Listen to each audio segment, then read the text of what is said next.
Keith arrives home after going out for dinner with his friend. A mysterious stranger arrives at his house, takes out the bulbs from the lights that are outside, and then knocks on his door. Keith opens the door. This guy shoots Keith twice in the back. Execution. Welcome to CSL TV, and I just hope you guys are having a beautiful, blessed day. Now, if you're new to the channel, this is just a review, a reaction, as well as an informational channel. Hopefully the informational part help you and someone out, and we're just gonna watch some videos and talk about them. And if you've been rocking with your boy, I just gotta say thank you so much for watching these videos, turning up with us as we see how much craziness that we live with in today's world. And it's sad that we live with these fucking weird, demonic ass people, but at the same time, it's good that we see what kind of people we live with. So, it's just some of these stories, man, it's heartbreaking. But I ain't gonna talk too much, so let's get it. A little girl was lost. As her family and the authorities searched for her, they came to the most shocking discovery when they looked in a suitcase. This is Daniel Cantu, the father of 8-year-old Sandra. He is overcome with emotion as he spoke to the court and the person who claimed his daughter's life. Once you find out what happened, you will understand why. Sandra Renee Cantu was just 8. She was a beautiful and sweet little girl who was described by those who knew her as having a larger-than-life personality. She lived with her family in Tracy, California, and attended school nearby. All was well, and Sandra had a bright future ahead of her. But on the afternoon of March 27th, 2009, just a few days after her 8th birthday, Sandra would suffer the unthinkable, the unforgivable, in the hands of someone she trusted. It was one of their neighbors, her mom's friend, single mom and Sunday school teacher Melissa Huckabee. At 4 o'clock in the afternoon, Sandra asked to play at a friend's house. A surveillance camera captured Sandra playfully skipping toward a house across the street, which was Melissa's. Now that's the thing that got me. Why is they letting this little girl walk over to the friend's house by herself? Why wasn't they, taking her, watching her, walking with her? You see what I'm saying? Making sure she there. Instead of just fucking letting her walk by herself. Now, something crazy didn't happen to this little girl. Melissa's. Moments later, Melissa's car was recorded going in the opposite direction towards the community church. When Sandra did not return home for dinner, her family reported her missing to the local police station at 7:53 p.m. The next day, police dogs, equestrian teams, all-terrain vehicles, and a helicopter from the California Highway Patrol were brought in to search for Sandra. At first, the FBI profiled the suspect as a white male aged between 25 and 40 with a criminal history of sexual assault or child pornography. Several people fit the description, and this included a man who kissed Sandra on the lips at a local swimming pool when she was 6. He was eventually cleared. The same day Sandra went missing, Sandra's mom, Maria, received an odd text message from Melissa. It said, "Tell the police that I had something stolen today around 4 p.m. I don't know if that makes a difference or not." At first, Maria thought nothing of it. It was common knowledge in the Tracy community that Melissa had an attention-seeking personality. She also has a history of mental health problems, such as borderline personality disorder, bipolar disorder, manic depression, and schizophrenia. The search for Sandra became nationwide news. A vigil was organized for the little girl, with the community lighting up candles and praying for her safe return. A day after the vigil, Melissa approached police and FBI agents to report that she had found a note that read, "Cantu locked in a stolen suitcase, thrown in water on Bucketty Road and Whitehall Road. Witness. On April 6, 2009, 10 days after Sandra's disappearance, a man found a suitcase in a pond during a routine draining operation. The FBI was alerted right away, and knowing that their worst fears were about to unfold, they brought the suitcase to the morgue. What they found was unimaginable. There it was, the body of sweet, innocent little Sandra Cantu. Upon autopsy, they discovered that the poor girl had been beaten and sexually abused with a bloodied rolling pin found inside the community church before she was smothered with a cloth drenched in alprazolam. Melissa had done the unthinkable. On April 10th, 2009, Melissa Huckabee was arrested and charged with the murder of Sandra. She received further charges for 2 more unrelated crimes that were dropped as a plea bargain, in which she pleaded guilty to the first-degree murder and kidnapping of Sandra to avoid the death penalty. During her trial, Huckabee said Sandra did not suffer and that she had simply played hide-and-seek with her daughter, got inside a suitcase, and suffocated there before Melissa could remember to let her out. While she was filled with regret, she could not tell what her motive was. "I wish I can give you an Toward the end of her statement, Melissa spoke directly to Sandra's mother and asked her for forgiveness. She was sentenced to life imprisonment without the possibility of parole. Now, she definitely got some fucking issues for the things that she done to that little girl and how she treated her. It's like, why the fuck, I mean, she just got issues, but why the fuck would you do that to a kid? Like, you have a kid of your own, you know what I'm saying? I can see if it was one of them sick motherfuckers we see that ain't got no kids and they fit the profile of what the FBI said they were looking for. But it wasn't nothing like that. And that's crazy that, another woman did that to another female.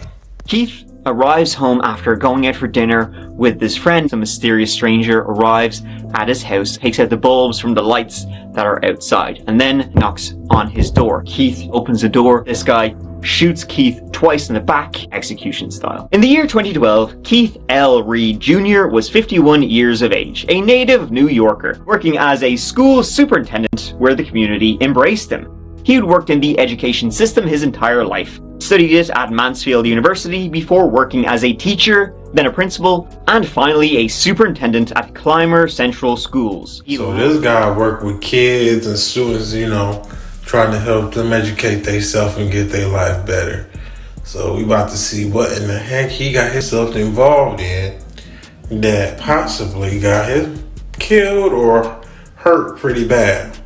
But if you haven't already, subscribe to the channel, comment what caught your interest in this video. Schools. He loved his 3 daughters, Caitlin, Megan, and Allison. Keith Reed was divorced and had been for a few years, and it had been painful. But he was always devoted to his children. He had just walked his daughter Caitlin down the aisle, and Keith Reed was passionate about providing a good education for the next generation. On the 21st of September 2012, the principal of Clymer Central, he was driving by Keith's brand spanking new house he had just bought. He noticed something odd about Keith's place. He saw Keith's 2 cars were still in the driveway, because that day there was some kind of superintendent conference in Albany. Then when the principal was driving by his house again later on that day, he saw the cars were still there. So he drove in, was like, you know what?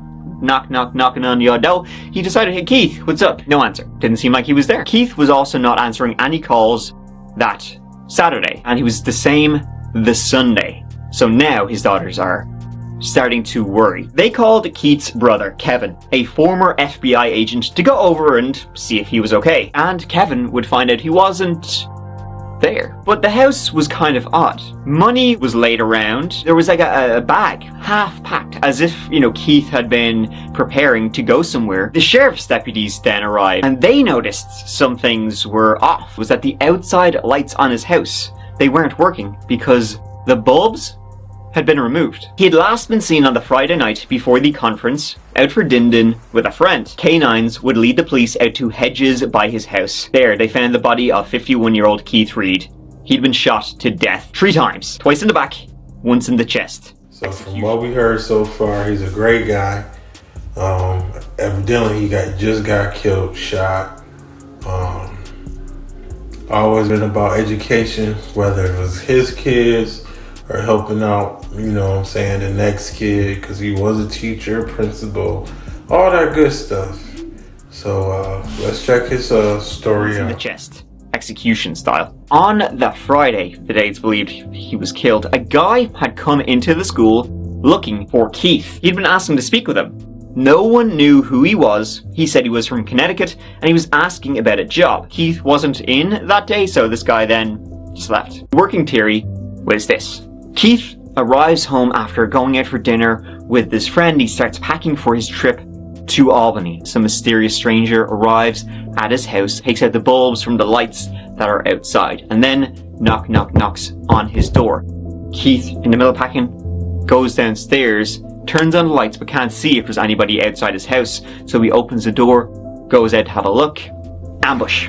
This guy shoots Keith twice in the back as Keith is lying on the ground, bleeding out. Once more, execution style. Well, one person quickly questioned was his on-again, off-again girlfriend, Kimberly. I just found out was dead this morning, and then I show up and I found out he was shot. Her alibi, though, stood up. When he was first reported missing on that Sunday night and the police that rocked up, one of the initial things the police actually did was do a ping on his phone to see if they could locate him that way. When the ping came back, it was all the way down in Harrisburg, over 200 miles away, like a 4.5-hour drive from where they were in western New York. The phone had been thrown off a bridge landing in a construction site. It was then the sheriff investigating Keith Reid's murder got a call. A very frantic one. A woman on the line was very upset, and she was calling from all the way down in Virginia.